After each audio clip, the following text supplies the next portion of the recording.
Hausmittelscher von Hans Glückstein.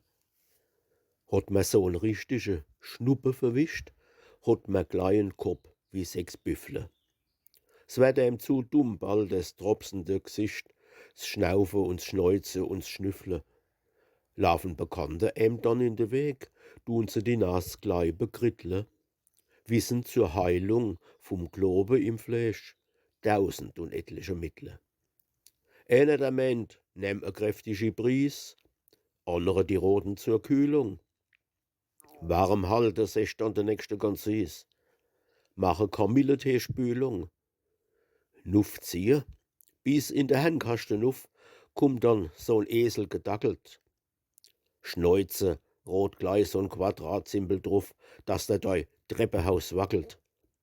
Tante und Base, die kommen gerannt, wollen dann Doktorles spiele.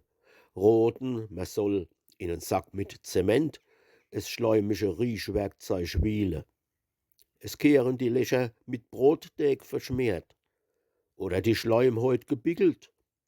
Besser noch, wann die Nas wird plombiert oder mit Holzwoll versiegelt.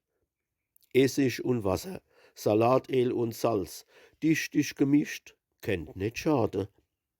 Gucken euch mein Nas an, da neu ging dann als beinahe ein Kolonialwarelade.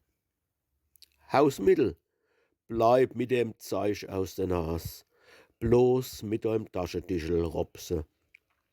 Bisse verzappt hat, ihr richtiges Maß, losse halt laufe und dropse.